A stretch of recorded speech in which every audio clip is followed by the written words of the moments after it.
Welcome everybody to MDA's Advocacy Institute on Strengthening Disability Protections. This is our very last Advocacy Institute of the year, so we're very grateful for you all taking an hour or so out of your holiday time, perhaps, to join us talking about this very important issue this evening. Let's move to the next slide and let's talk about what we're talking about this evening, for that matter. Let me introduce myself first. I am Paul Melmeyer. I'm the Vice President of Public Policy and Advocacy here at the Muscular Dystrophy Association. I'm joined by two esteemed guests that I will introduce you to here in a moment. But before we get to them, let's first just get through a few housekeeping notes, if you will, on how you can join us this evening and how you can participate, ask questions, and so forth. For one, let me mention that this is being recorded. So in case you don't catch every word or you gotta, run to the kitchen or whatever it happens to be during this time, quite okay. A recording will be up on our website sometime in the near future to catch up on anything that you missed there on our topic tonight. Here on your screen that you see in front of you on the bottom left, you see the CC down there. That is for closed captioning. For anybody who would like to use closed captioning, you just hit that bottom left button there. And to participate within our Advocacy Institute tonight, because we will welcome your questions on our topic, you can actually put those into the Q&A box. And you can find the Q&A box by hitting those three little dots on the far right bottom of your screen there, and then go up to Q&A. You can see kind of the example here in front of you, and then submit your question from there. We may take some questions kind of as we're going along through the program if they're kind of really pertinent to what we're discussing in that moment. But we also have a section at the end of our agenda to cover any questions related to our topic from there.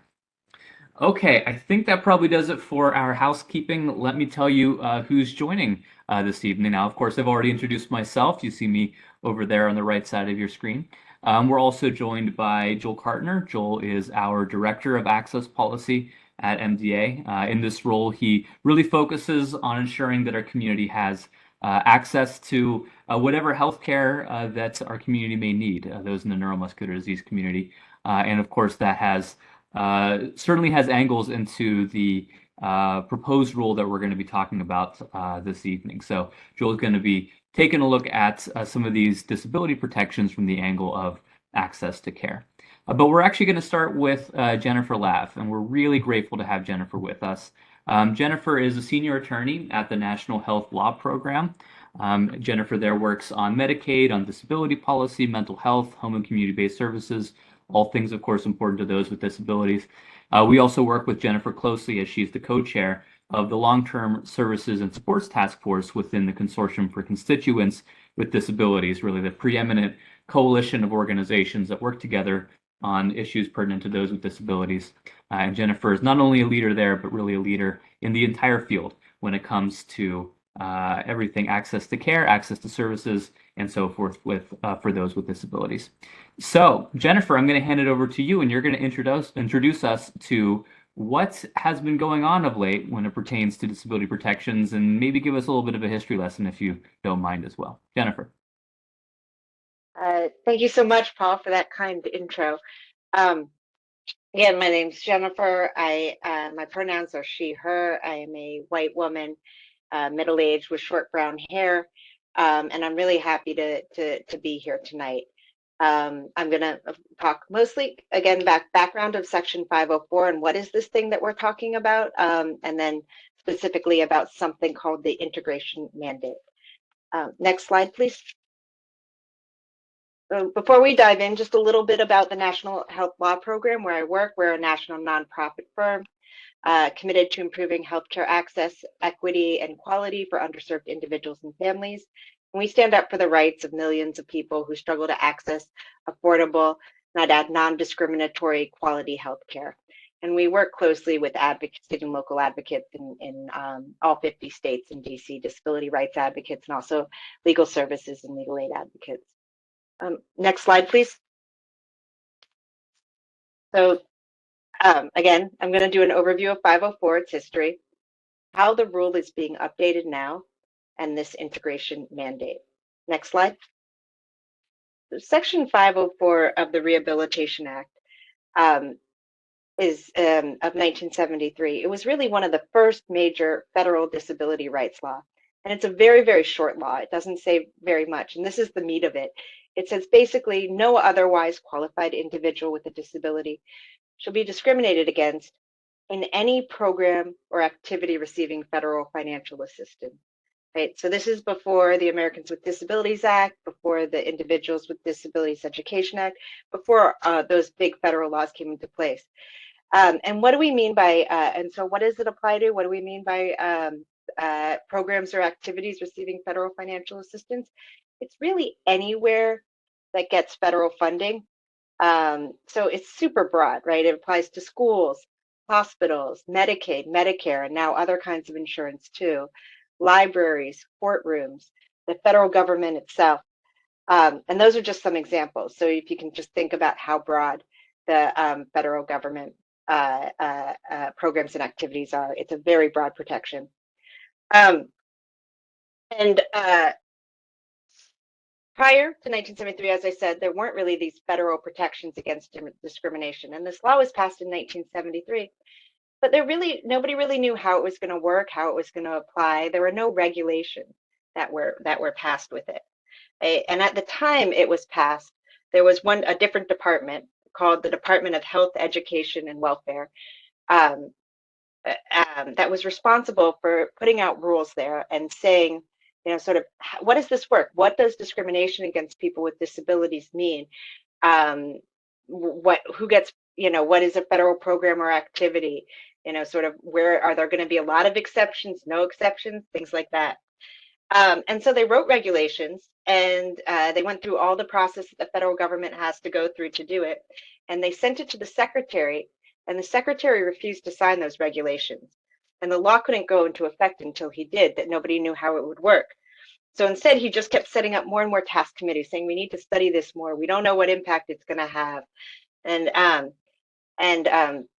during this time, there'd been, sort of people with disabilities and coalitions forming, advocating to try to get these regulations in force. And it sort of culminated with sit-ins and protests across the country. And there was one protest, one of the most important ones, where people actually took over a federal building in San Francisco, and they sat in it, people with disabilities, for 25 days. It's the longest sit-in in a federal building to this day. And you can see on the right, there's a picture of Judy Heumann, who is one of the leaders of that, who sadly died last year. But she was testifying on the 11th day of the sit-in, and she said, there will be more takeovers of buildings until finally, maybe you'll begin to understand our position. We will no longer allow the government to oppress disabled people. We want the law enforced, and we want no more segregation. So this was really a strong grassroots movement, and because of that, the regulations were finally signed in 1977. And that was a huge victory, but it hasn't been updated since then. And if you can think, that's 46 years. So if you can think of all the technology, all the different ways in which we interact with the world, computers, cell phones, different kinds of medical treatments, things like that, that have happened in the last 46 years. So it's really been a priority of a lot of people during this administration to ask them to update these regulations. And finally, on September 7th of this year, the federal government issued an update to those regulations. Next slide. And so generally just a little one-on-one on how that happens, right? So when they want to update or change regulations, they put in, the federal government issues this notice of proposed rulemaking, right? Which sort of says what the federal government wants to do, what they think, how they think the rule will change, should be changed, or for a new rule, what they think the rule should say. And then there's this public comment period where people can write in and say, oh, we agree with that proposal, we don't agree, you should change this, you should change that. And then the federal government takes all that together, reviews it carefully, and issues a final rule. So where we are in this process on the non-discrimination rules, I'm sorry, could you go back a slide? I think it's going forward, thank you. Where we are on the non-discrimination rules is that it was proposed in September. The public comment period closed in mid-November, and now we're waiting for a final rule. So what we're going to talk about that's in the rule now It could change because we've only seen the notice of proposed rulemaking, but you can get a very good sense of where the government is going and what they're suggesting should be the updates. Next slide, please. I'm going to switch gears a little bit to talk about one of the big things that's changed since over 46 years, and that's our concept of community integration. And that's one of the things that is updated in this rule. Sorry. So in community integration, two big things have changed on community integration. One is how people get their services and supports, and this is just a chart that shows the how long-term care is delivered. And you can see even back in 1995, over 80% of long-term care was institutional, right? And only about 18% was in the community. And that has switched over the years, and now we actually have majority of spending is in the community, not in institutions. But really the way in which healthcare is covered, health insurance has covered long-term care has changed, and where people are receiving their services has changed dramatically over the past 46 years. Next slide. The other major change that has happened is a seminal Supreme Court case, Olmstead versus LC, which established a right to integration and a right to community living. And this was a case that was in 1999 brought by two women who had intellectual disabilities and mental health diagnoses that had been in a Georgia state hospital that wanted to live in the community. And everybody agreed they could with the proper supports and services, but they weren't getting it. And they claimed that this was a form of discrimination under Section 504 and the Americans with Disabilities Act. And what the Supreme Court said in this really important case is that, yes, segregation is a form of discrimination against people with disabilities, that people have a right to community living. They said this for two reasons. They said that unjustified institutional isolation, first, it perpetuates unwanted assumptions that people with disabilities are incapable or not worthy of participating in community life. They don't deserve to be part of the community. And then second, on a very practical level, they said that being institutionalized can diminish, your quality of life, your everyday life activities, family relations, your work options, your chance to be economically independent, your education, your cultural opportunities. So this was 1999, but because the regulations were written in 1977, this is not reflected in that. Next slide.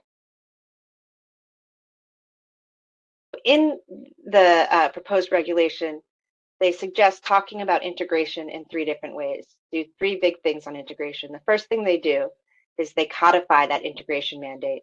The second thing they do is they do something, they define the most integrated setting. And we'll talk about what this means. And then the third thing they do is they clarify that discrimination that creates a serious risk of institutionalization is prohibited. Next slide.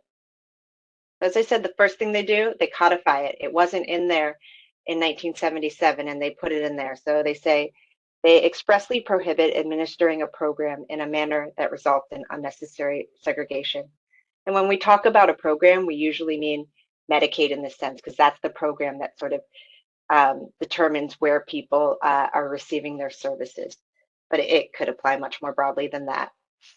It could apply to child welfare or any other sort of federal program. Next slide, please. The second thing it does is it defines most integrated setting. And this is important because you tend to know whether someone's institutionalized or not, right? You know if they're in a nursing home or not, right? Which is the technical, definition of institution. But that's not the only way segregation occurs. It also occurs, it's not like, oh, I'm not in a nursing facility or a state hospital and therefore I'm integrated. So like someone could live in a group home, but it could be that they don't get to choose what they do during the day. They don't have any privacy. Their only interaction is with other people with disabilities. They're not allowed to have visitors, things like that. And so they define most integrated setting. And the definition is up here on what they propose. And they talk about segregation too, and they talk about like if there's regimentation in the daily activities or you have no privacy or autonomy or things like that, then it's probably a segregated setting. So it puts a lot of meat on the bones of to really what community living looks like, what real integration looks like. Next slide, please. Then the last thing it does is it talks about this risk of institutionalization. And basically what it says is you don't have to wait until you're already in a facility you don't want to be in order to make a claim. And this is important just to be aware this is being litigated throughout the country. And what they wrote in the regulations is the current state of the case law. So it's the government is weighing in and saying we think that the current case law is correct. There are people that are trying to challenge this in a few different cases, and that's pretty. It's an important thing because you don't want it to be this that people have to lose all of their community supports and services in order to make a claim and say, hey, they're discriminating against me because they're not supporting my community integration. I think that's it. I'll turn it back over. Thank you. Thank you, Jennifer. And we'll return to Jennifer just in a few moments for some comments on kind of where things stand right now with the proposal and some additional resources perhaps for folks if you're wanting to learn more. So Jennifer, thanks for taking us through the aspects of the proposal pertaining to integration, really trying to ensure those with disabilities are able to live where they would like to live. And of course, also introducing 504. Those of us kind of in the area just call it 504, but just to call it by its section name, if you will, we know is very wonky. So thank you kind of for giving us the background of this incredibly important, of course, a piece of legislation, the Rehabilitation Act, and then the implementing regulations from there. And of course, the new versions of that we just had. Okay, as Mark is putting in the chat, please put any questions that you have in the Q&A box. I know we have one there already. We're going to get to your question, I think, at the end of our presentation because it pertains to a number of the things that we're talking about today. But for anybody else, if you have questions, please do utilize that Q&A box. Jennifer, Joel, and myself will do our very best to answer your questions. With that, Joel, I'm going to hand it over to you. Yep. Hi, everybody. So as Jen mentioned, these regulations covered a lot of ground, and a lot of the ground that they covered has to do with healthcare. So I'm going to walk you guys through what the regulations are talking about there. Probably the biggest piece that the regulation covers with regard to healthcare is just how much we've learned, particularly in the last several years, about how discrimination in healthcare is still showing up. The COVID-19 pandemic has taught us all a lot about these barriers. Particularly, we saw that there were disparities with regard to access to crisis care and organ transplantation and equitable treatment and things of that nature. So the first thing the rule does is it very wisely acknowledges that these barriers still exist, which is a huge step just in general. And then the agency asks, how should we consider how to better manage these barriers as we go forward? And so organizations like ours posited that the agency should consider factors that are, one, what factors are more prevalent in various disease areas, particularly with regard to rare diseases as a first step. Often there are a very limited number of specialists, as you all know, operating within a medical field.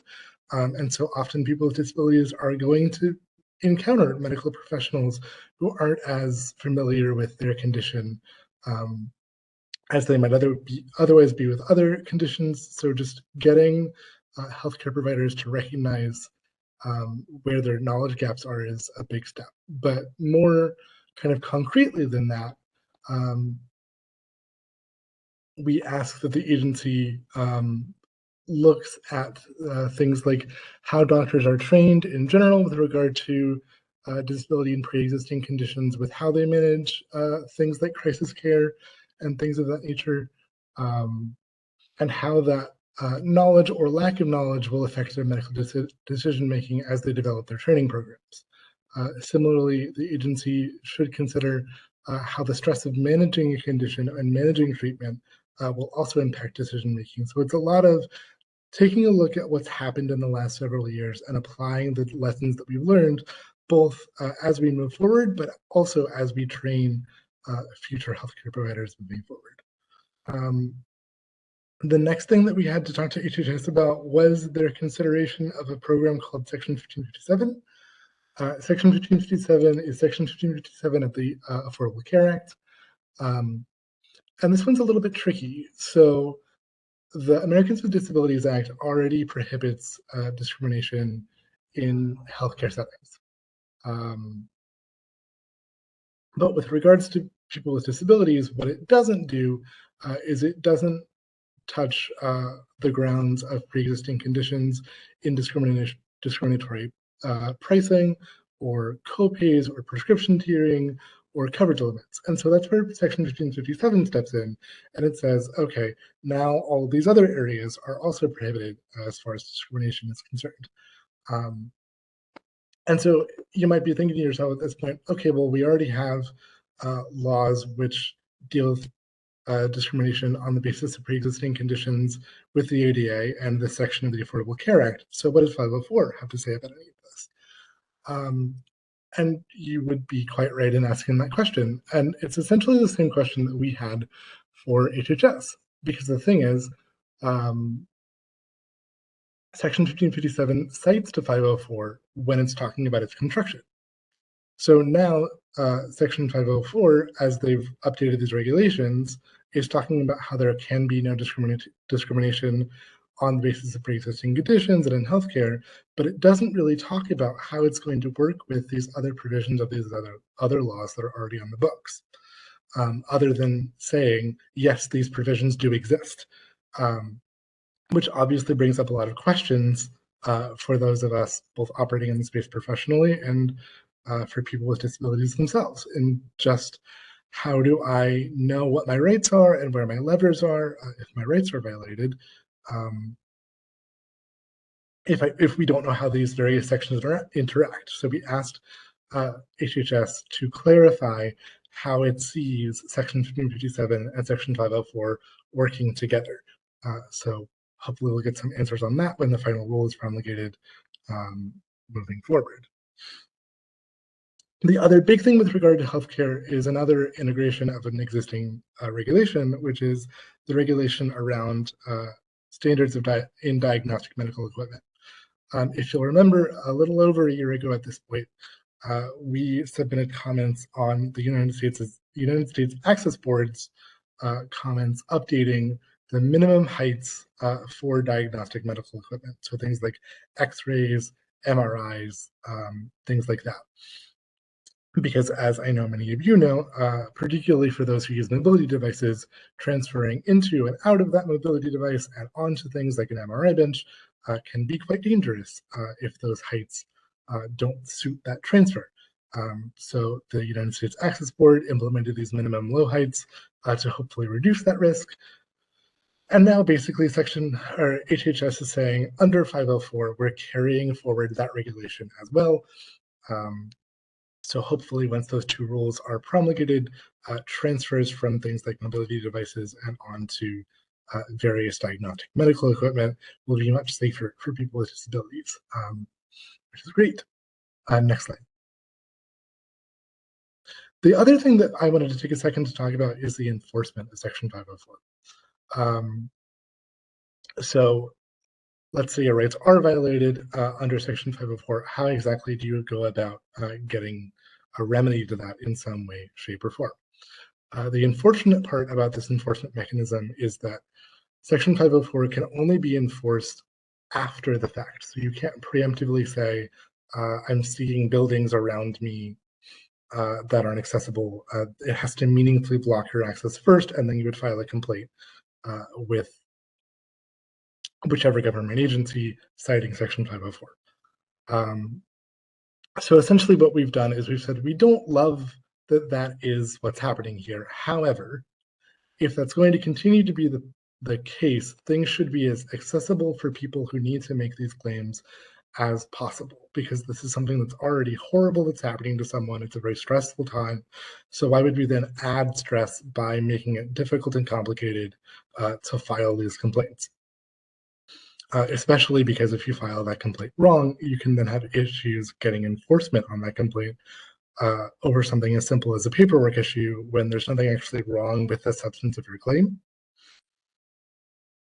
So essentially, we've said that the department should provide as many resources as possible to make it as clear as possible as to how someone should file a claim, when they can, things of that nature. So hopefully, as we move forward, what is a fairly confusing process now will be made much clearer for people that need to make these claims, and we can progress forward as smoothly as possible. And Paul, I think I'm handing it over to you at this point. Yes, thank you, Joel. And again, thank you to those of you who are putting questions in the Q&A, and I know we just got one in the chat as well.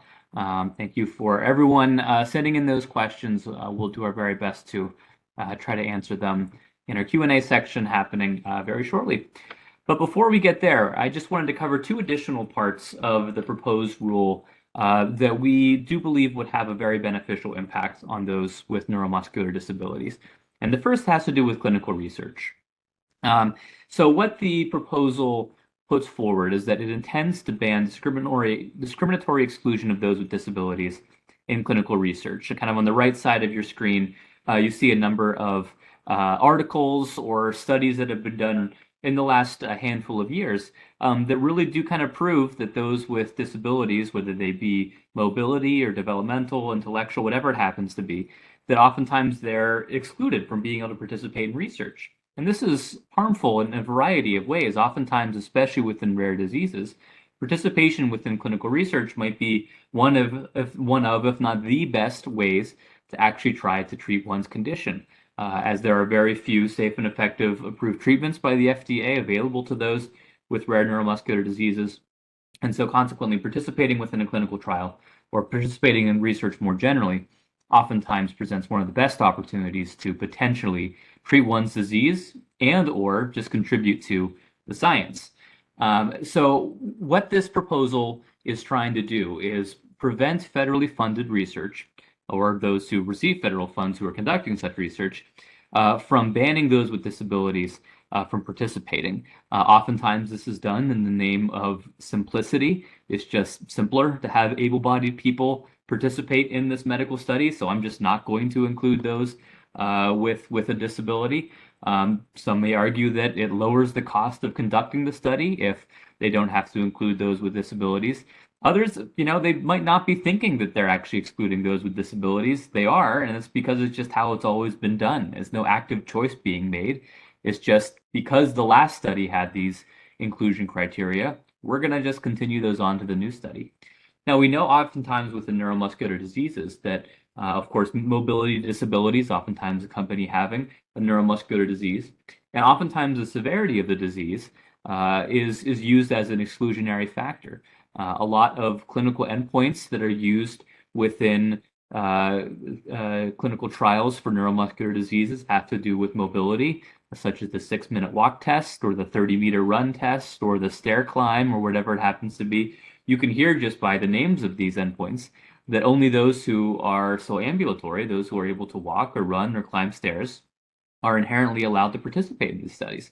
Everybody else who might be able to participate or desire to participate that could potentially participate if endpoints were used with arm function or pulmonary function or some other biomarker even for that matter. That consequently, if clinical trials were using these kinds of endpoints, that those with a much broader range of mobility abilities, if you will, would be able to participate. So consequently, what this proposal is doing is trying to ban those times in which clinical research is actually actively prohibiting those with disabilities from participating. And actually, you can see some of the research on the right side of your screen researching that very question, and oftentimes simply having a disability is an exclusionary factor.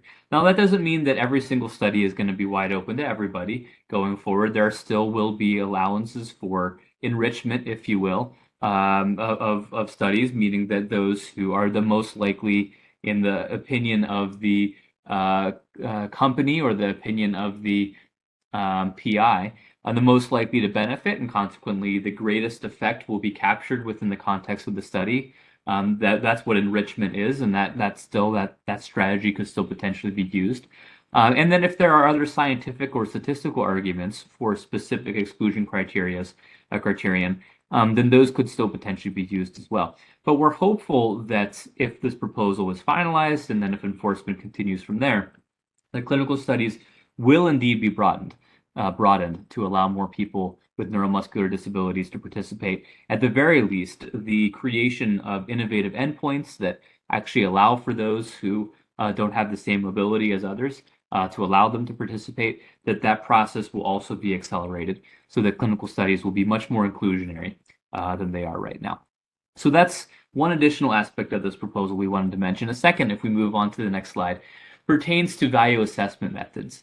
And we just to kind of give you an idea what a value assessment is, it's any kind of test or calculation or whatever it happens to be process that an entity goes through to try to assess the value of any given healthcare intervention. And generally, the value is not just for the individual receiving the healthcare intervention, but also for society more so at large. Are we paying for the most effective forms of healthcare for society? As decision makers who oversee our healthcare system, if you will, have to make decisions on healthcare utilization. And so consequently, value assessments are oftentimes used to assess what is the most effective and cost-effective healthcare intervention that we can use within any given situation. So what this proposal does is it bans discriminatory value assessment methods in any decision maker receiving federal funding. And this is impactful because oftentimes the most common value assessment method that's used is called the QALY. QALY is QALY, and what it stands for is Quality Adjusted Life Year. And this is a method that's used to try to basically ascertain how much additional life and at what quality is this specific healthcare intervention going to allow for. And we actually go into a lot more detail on this very topic in a previous Advocacy Institute. We're going to put a link to that in the chat. This was just about 6 or 7 months ago. We held an Advocacy Institute really diving into specifically discriminatory value assessments and what we're trying to do about it. But just to kind of give you maybe the 1-minute version of that or so this evening, what the QALY also does, unfortunately, is for a healthcare intervention, let's say it's a new drug that extends the life of an individual with a disability, compared to a drug that extends the life of someone that's considered to be quote unquote healthy, that the value of that therapy that extends 1 year of life for the healthy individual is valued a lot more highly than the therapy that extends the life for a year of an individual with a disability. I mean, on its face, you can see that's incredibly discriminatory to value the extended life of an individual with a disability as less than the individual who is able-bodied. But that's essentially what the QALY does. And the QALY is still pretty widely used in health assessments, in health technology assessments, HTAs. So right now, Medicare is actually banned from using the QALY in its decision making, but other federal programs are not. And actually, there's a bill that we're supporting that would ban the use of the QALY in other healthcare programs. But what this proposal would do is actually not only ban, of course, continue the ban within Medicare, but ostensibly it would also ban the use of the QALY or other similar measures, because it's not just the QALY, there's also the disability adjusted life year, and then there's other forms of this that still finds ways to discriminate against those with disabilities. That not only would the use of these kinds of methods be banned in Medicare, that also would be banned in other federal programs, so Medicaid and the Veterans Administration and the Department of Defense, other ways in which these methods could be banned. But again, given that this is the Rehabilitation Act and implementing regs of 504, those who are receiving federal funding would also be banned from using a discriminatory measure such as the QALY. And of course, it will come down to enforcement, whether it will actually be implemented in that way. But this could, if implemented and enforced strongly, widely ban the use of such discriminatory methods in healthcare decision making. Not so much in research. Research would still be allowed to use these kinds of methods just to kind of, again, research and test these different methods in different circumstances. But once they actually start to have an effect on people's lives, once they're actually implemented in policy, that's where this kind of ban under this proposal would kick in. So these are two additional ways in which we see this proposal potentially having a big effect on those not only with neuromuscular disabilities, but really the disability community more broadly. Now that we've gone through value assessments, now that we've gone through clinical research, we've gone through those access to healthcare that Joel talked about, integration that Jennifer talked about. Jennifer, I think I'm going to hand it back over to you, and you can tell us, well, where do we go from here? Jennifer. Great, thank you. So, as I said, these rules that were proposed, there are only one department that proposed it, so it's only how 504 applies to programs that are sort of overseen by Health and Human Services, which is a lot. It's all healthcare, right? It's all of healthcare, and that's what we've been talking about tonight. But I just wanted to put that caveat there that we're just talking about each agency has their own 504 rules. So this comment period closed on November 13th, and there were over 5,000 comments received.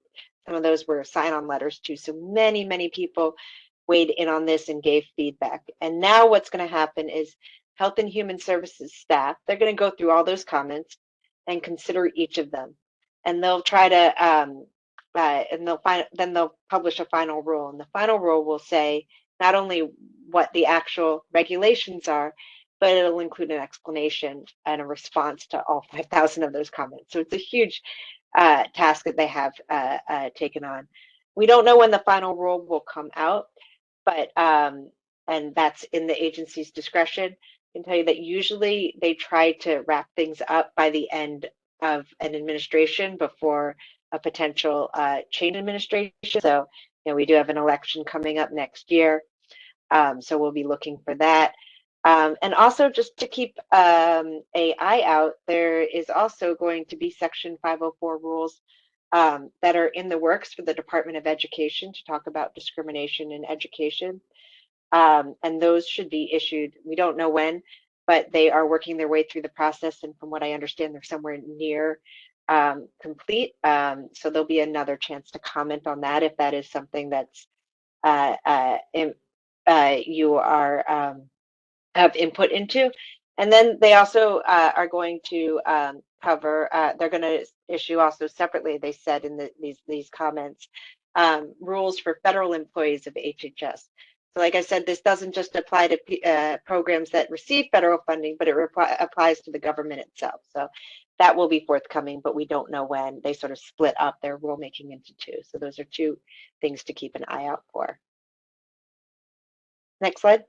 I just threw up a few resources here, and one is a document that my colleague wrote that talks about, do my comments really matter? And it talks about rulemaking, which we've been talking about today, and how people can weigh in, and just it's a little bit more additional about what happens if you do comment and weigh in on these federal regulations and make your voice heard. Also, if anybody wants to do a lot of reading on Section 504, I put up a copy of our comments on Section 504, and I also put up the Consortium for Constituents with Disabilities. As Paul said, that's really the main national coalition of disability groups, and those are ones that we signed on to, that MDA signed on to, and really our consensus position on where disability advocates stand. So I put in a link to that.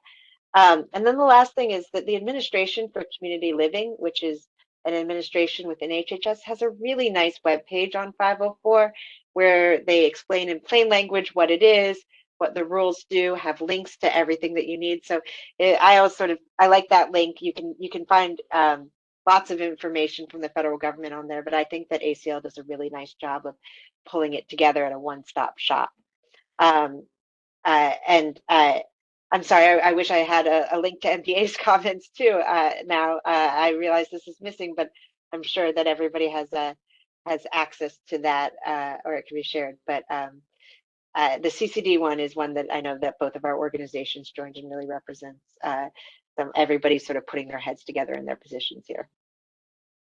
Yeah, outstanding. Thank you, Jennifer. And of course, if anyone tried to actually click on those links as you're watching, well, it's an image. You can't do that. But if you go over to the chat box, Mark Fisher on the MDA team, he's putting the links into the chat box for anyone who wants to click on them there, taking you to those web pages or those comments. And Jennifer, thank you for linking to those.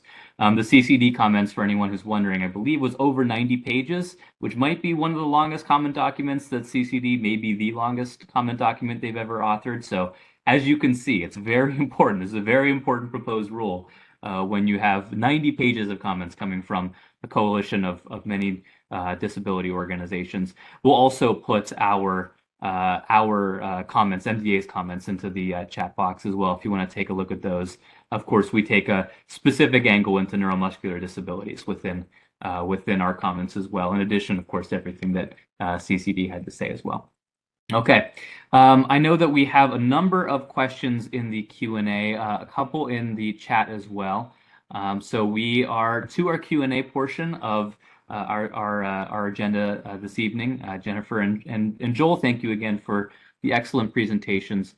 There's a few in here that are really interesting, and I think I'm going to take the first Q&A question. And while I'm doing that, Jennifer and Joel, I'm going to invite you to take a look at the chat, because there's a really good discussion going on, mostly specifically about access within facilities and the height of diagnostic equipment, presence of lifts, who's allowed to transfer, all these kinds of very complex things.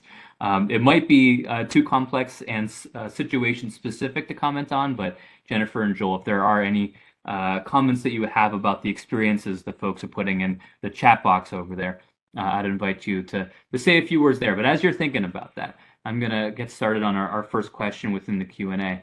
And this question is about an individual with SMA who's previously employed, now on disability, unable to get Medicaid and Medicare, and so also unable to afford accessible housing or an adult home help aid for this individual's severe disability needs. So the question is, what is being done to ensure people like this person can be helped?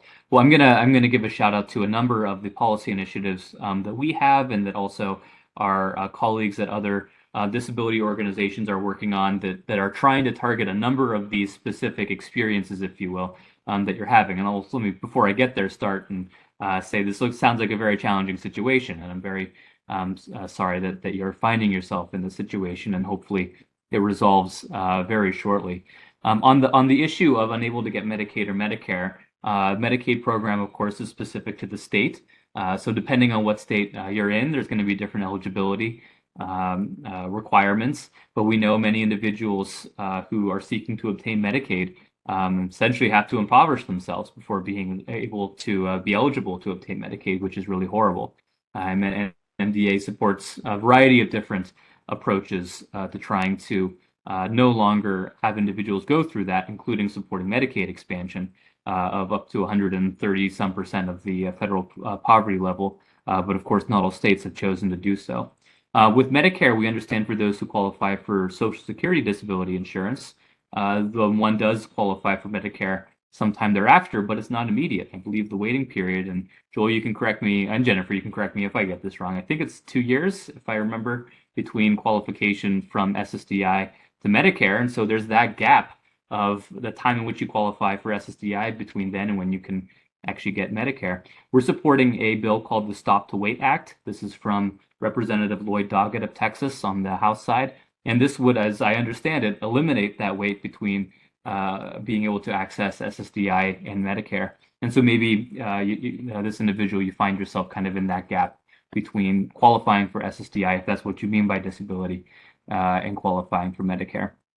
And then as for access to home help aids, we know that this is something that's pervasive across the disability community. The inability, or at least the challenge, to obtain a home health care aid or home and community-based services more broadly. Joel Cartner, he's leading our team on a number of bills that are trying to increase access to home and community-based services from a number of different angles. This includes eligibility for HCBS. This includes trying to get more workers, professional HCBS workers into the system because there's a shortage. That's oftentimes the reason for why individuals have trouble receiving home and community-based services because there's just not enough workers to go around, and that's because they're paid incredibly poorly. And so it's just not as attractive as a job as it could be compared to others. And then the waiting lists in states are oftentimes thousands of individuals deep. So even if you do qualify, even if there are enough home and community-based service workers available, the state might take years to get you onto the program. So these are all things we're trying to address through a number of bills that are both on the House and the Senate side. Joe, I know I just kind of took a lot of the work that you're doing and tried to distill it into, I don't know, maybe 60 seconds. So anything you would correct or add there in answer to this question? No, I mean, if I were going to make a 60-second pitch on what we're doing on HCBS, that is the 60-second pitch I would make. So yes, we're hopeful that we can get those put into some larger package and have that moving forward at some point by the end of next year. Yeah, thank you, Joel. And also for anybody's kind of specific situation that whether it be this individual we're discussing here or really any of the specific situations that you might be putting into the chat box or the Q&A, wanting some thoughts on. I also want to give a shout out to MDA's Resource Center. These are individuals in our Resource Center who are trained to actually help our community through some of these really challenging experiences or these barriers that are put in front of folks with neuromuscular diseases and access to care or in a variety of other areas. They oftentimes can help one-on-one with some of these things, whereas on this webinar, that's of course challenging for us to do. But please reach out to our Resource Center. And the way to reach out to them is not already in the chat. We'll be sure to put that there. Okay, I want to go back to the chat, speaking of which, for some of the stories being shared with challenges in accessing equipment and consequently healthcare within the facilities that may or may not have these equipment and are unwilling perhaps to do the transfers themselves. Jennifer and Joy, I hope I talked long enough for maybe you to have maybe a sentence or two of thoughts about the situation that you could offer. Jennifer, I'll turn to you first if you don't mind.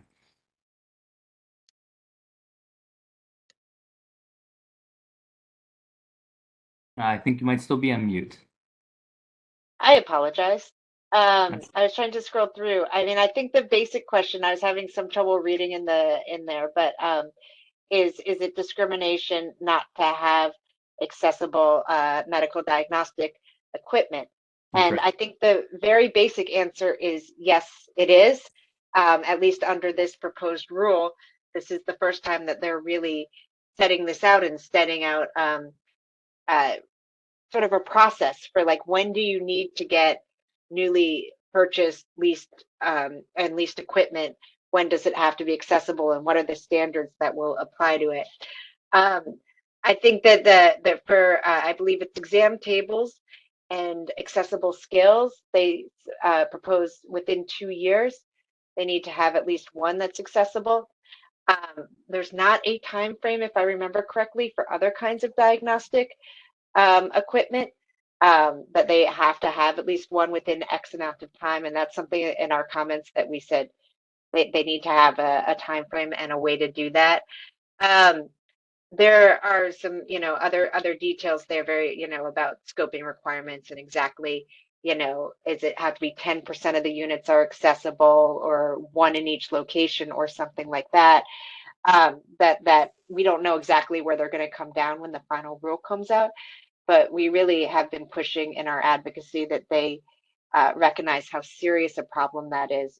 It's terrible to read the stories about people that can't get an accurate weight or can't go to the OBGYN and get basic health care because there isn't accessible diagnostic equipment.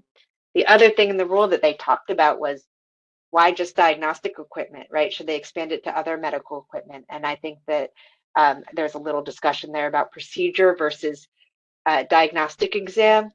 And right now they're just proposing it apply to diagnostic equipment, which, an exam table can be used for multiple things, right? It can be used for a procedure or an exam. But I really don't see any reason that they shouldn't extend that to other kinds of general medical equipment, and that's something that we included in our comments as well. So They said this is a process that HHS is going through, and they got 5,000 people weighing in, and we're going to have to wait to see where they end up. But I really do hope that they clarify that all these things that are being discussed in chat are forms of discrimination. Yeah, thank you, Jennifer. I mean, these are all, unfortunately, of course, for those in the chat who have experienced these, but also very good examples of how simple visits to the clinic or to the hospital or wherever it happens to be, oftentimes discrimination is experienced in many of these visits in many different ways. But it's these very stories that, of course, fuel what MDA is doing, what MHealth's doing, what CCD is doing, and in this case, of course, with this proposal, what the federal government is wanting to do in actually trying to eliminate these experiences of discrimination for those in the disability community. Okay, well, we have a couple more questions here to go through. There's one question from Renee about getting the slides, as well as about outcomes of the comments, and that there will be a final rule. Yes, of course, there should be a final rule. That's the intention. I guess technically that it might not happen, but that would be very disappointing. So I think we are expecting that there will be a final rule at some point in 2024. And who knows, maybe we can schedule another MDA Advocacy Institute. Welcome Jennifer and Joel back with us to analyze what's in the final rule and some implementation timelines, when we could expect what and so forth at that point. But we will do our very best to keep the community updated next year on if, but of course, hopefully more likely when the federal government finalizes this rule and what is within that rule, how it compares to the proposal, and then also how it compares to what was in those 5,000 comments, perhaps, of all of us encouraging them to do certain things within the proposal. Okay, let's see here. Going back over to the chat, I see also just one more thing in the Q&A, which is how can you get involved? Great question, Beth. How you can get involved is actually right in front of you on your screen. You can join us at mda.org/advocacy. You can text us to sign up, text MDA USA to 50457, or you can just email us at advocacy@mdausa.org. We have staff monitoring that email every single day. We will get back to you. That's a way to join us in our advocacy. That's also a way to ask us a question, tell us your story, whatever it happens to be. Reach out to us, advocacy@mdausa.org.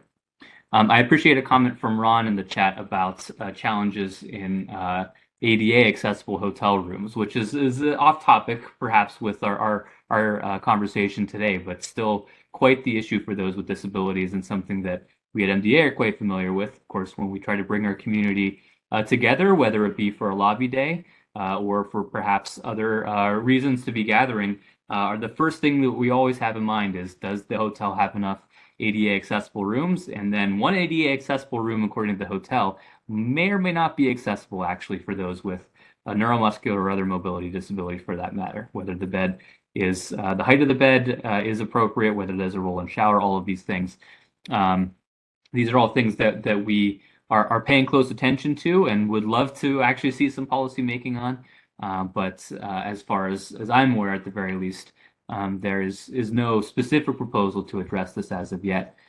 Jennifer or Joel, tell me if I got that wrong per se. Maybe there is a policy proposal out there that MDA is going to want to jump on immediately. Not that I'm aware of. Same. Yeah, well, there you go. Well, Ron, you know what? You've re-inspired us. We're gonna look for it. We're gonna try to tackle that very issue, because we know it's a frustration across the disability community. It's a frustration to MDA and everyone we work with as well. Okay, I'm trying to keep up with the chat. There's just so much so much good conversation in here. Jennifer, thanks for answering some of the questions and comments. I see you answering that in there. Crystal has put a question or two, one in the chat, and I believe also one in the Q&A. And this is one that I'll try to address, but Jennifer and Joel, please help me out. And this has to do with when one is eligible for a mobility device to be covered, and the qualifications for obtaining a mobility device, and how those qualifications are oftentimes based upon mobility within one's home, and how that is consequently limiting, if you will, with how that is defined. I'll admit I don't have a great familiarity with this issue in particular. Joel or Jennifer, is there anything that you're aware of, just generally speaking, of how CMS or other healthcare decision makers are able to define eligibility for a power wheelchair or other mobility device, and consequently, if there are policy proposals that could be pursued or are being pursued to try to change that right now. So to kind of start at the end, and Jennifer, feel free to backfill me here if I missed anything. But so we have been in conversation with CMS talking about what's called the in the home requirement, which is where CMS forms their regulations around how and when someone can get coverage for a wheelchair in their home. We have asked them to address the split between indoor usage and outdoor usage. Unfortunately, that is going to, according to CMS, needs to be a legislative fix and not one that they can promulgate through rulemaking. So unfortunately, it's going to be a slightly different push to get that particular boulder up the hill. But there are various coalitions, such as the ITEM Coalition that you've heard us work with a number of times, that are working to address that very problem. So yes, it is a complicated issue, but also yes, we are working on a fix to that exact problem. And the only thing I might add to that is that I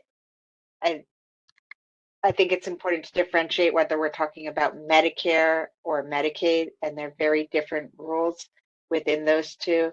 Medicare is, mostly for people that are over 65 and people with disabilities, and Medicaid is also for people with disabilities, but also low-income individuals and things like that. And so I just sometimes when it's said like, oh, where there's difficulty accessing this, it's in one program, not another, or in one state or not another, and it's just sort of not a blanket rule that applies everywhere.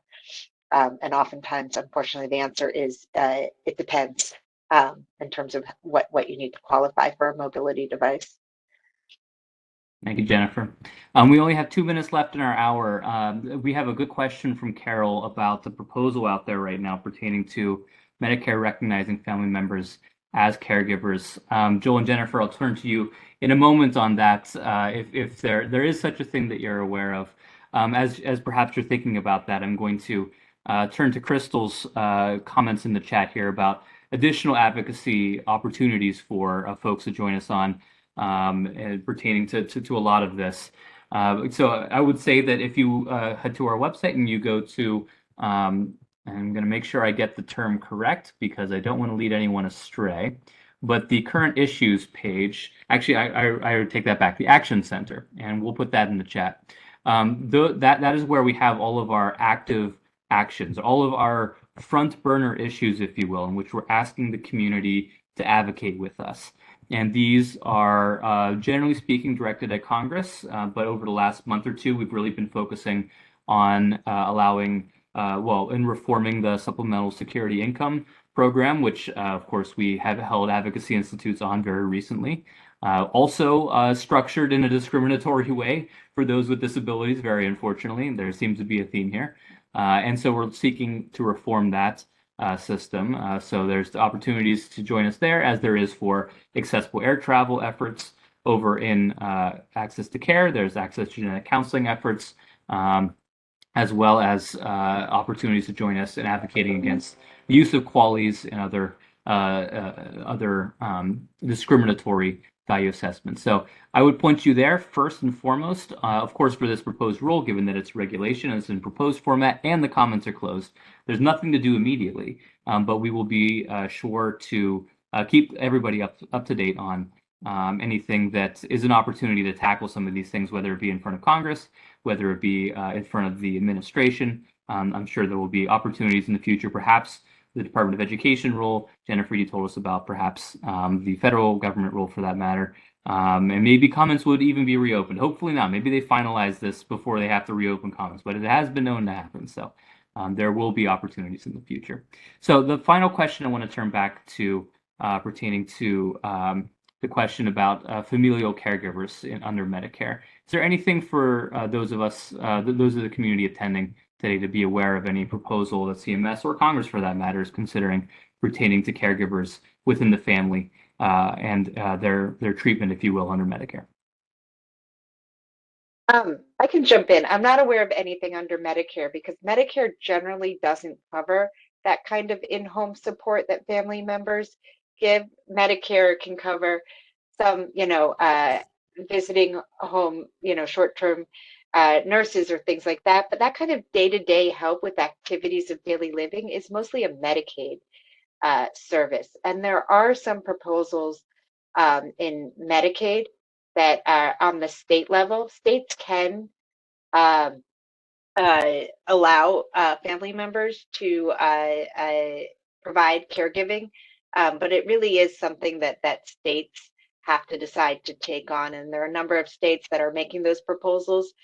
And someone says it's proposed this year in the Medicare Act, and that could be something that I'm not familiar with, but I think that like a lot of the discussion that's happening is in Medicaid, and we're about to publish a paper on family caregiving in Medicaid in I think a few days.